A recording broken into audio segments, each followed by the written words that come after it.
ഞെട്ടണ്ട, ഞാൻ ആനിയല്ല, ഗൗരി വർമ്മ IPS, ആനിയുടെ തിരോധാനത്തെക്കുറിച്ച് അന്വേഷിക്കുന്ന police officer. Shall I come in, sir?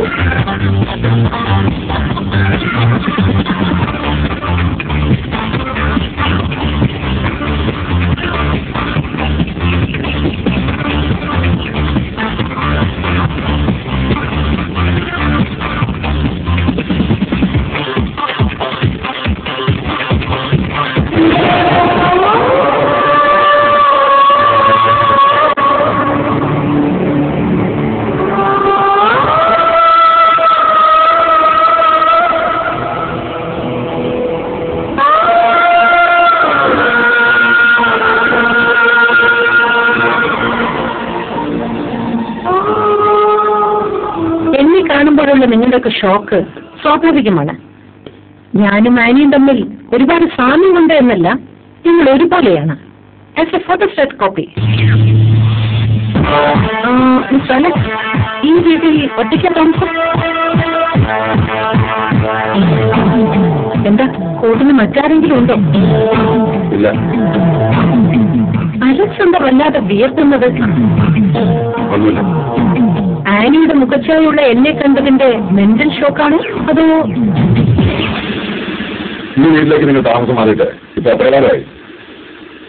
ഒരു 10-15 ദിവസമായിട്ടുണ്ടാവും.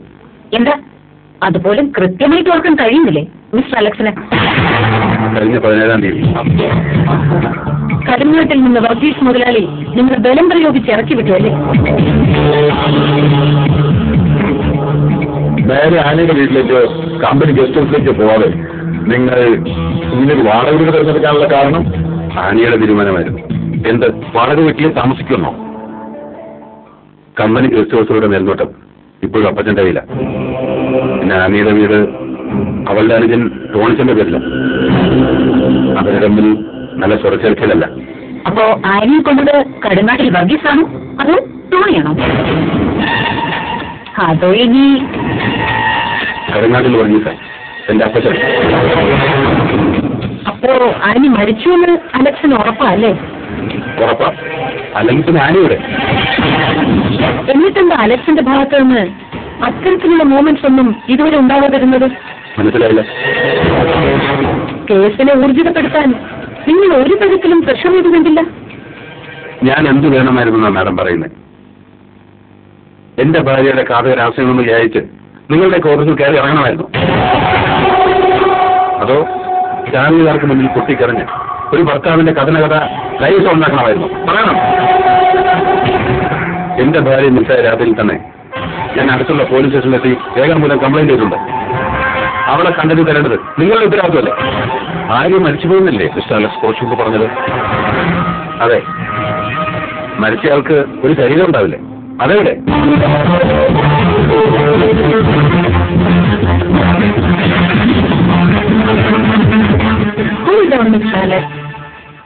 നിങ്ങളുടെ വികാരം ഞങ്ങൾക്ക് മനസ്സിലാവുന്നുണ്ട്. പക്ഷെ ഈ കേസ് തെളിയിക്കണമെങ്കിൽ നിങ്ങളുടെ പൂർണ്ണമായ സഹകരണം ഞങ്ങൾക്ക് വേണം. ഒന്ന് ചോദിച്ചോട്ടെ, ആനിയെ കാണാതായ അതേ രാത്രിയിലല്ലേ ഫാദർ കൊല്ലപ്പെട്ടത്? ആനിയുടെ തിരോധാനവും ഫാദറിന്റെ കൊലപാതകവും തമ്മിൽ എന്തെങ്കിലും ബന്ധം നിങ്ങൾക്ക് തോന്നുന്നുണ്ടോ? അച്ഛൻ മരിച്ചുവെന്ന് ഇപ്പോഴും വിശ്വസിക്കാൻ കഴിയുന്നില്ല മാഡം. ആ കൊലയിൽ നിന്ന് അച്ഛന്റെ ബോഡി കണ്ടെത്തുന്നതിന് 15 മിനിറ്റ് മുമ്പാ അച്ഛൻ പോലീസിന് ഫോൺ ചെയ്തത്. അവരെ പള്ളിയിലേക്ക് വിളിച്ചു പറഞ്ഞ് സംസാരിച്ചു. പൂർണ്ണ ആരോഗ്യവാനായ അച്ഛൻ ഈ 15 മിനിറ്റിനിടയിൽ എങ്ങനെ മൃതശരീരമായി ആ കുഴിയിൽ എത്തിയെന്നതിനുള്ള മറുപടി നിങ്ങൾക്ക് ആരെങ്കിലും പറയാൻ കഴിയുമോ? അതിനുള്ള ഉത്തരം കണ്ടാക്കാതെ എന്റെ ആനയ്ക്ക് എന്നാ സംഭവിച്ചത് തെളിയിക്കാൻ പറ്റില്ല മാഡം. അപ്പോ ആ കുഴിയിൽ നിന്ന് വെച്ച ശരീരം ഫാദറിന്റെ അല്ലെന്നാണോ മിസ്റ്റർ അലക്സ് പറയുന്നത്? എന്ന് ഞാൻ പറഞ്ഞില്ല. പക്ഷേ ആ പക്ഷേയാണ് ഇപ്പൊ നമുക്കിടയിലെ ഏറ്റവും വലിയ ചോദ്യം. നമ്മൾ ആരംഭിക്കേണ്ടതും അവസാനിപ്പിക്കേണ്ടതും അവിടെയാണ്, അല്ലേ? ഇനി മറ്റൊരു ചെറിയ കാര്യം ഞാൻ ചോദിക്കട്ടെ. ആനിയെ കൊന്നത് കടങ്ങാട്ടിൽ വർഗീസാണെന്ന് അലക്സ് പറയുന്നു. മരിക്കാത്ത ആനിയെ മണ്ണ് മാന്തി പുറത്തെടുത്ത് പകരം അവിടെ ഫാദറിനെ കൊന്നു തള്ളിയത് അലക്സ് ആണെന്ന് ഞാൻ പറഞ്ഞാൽ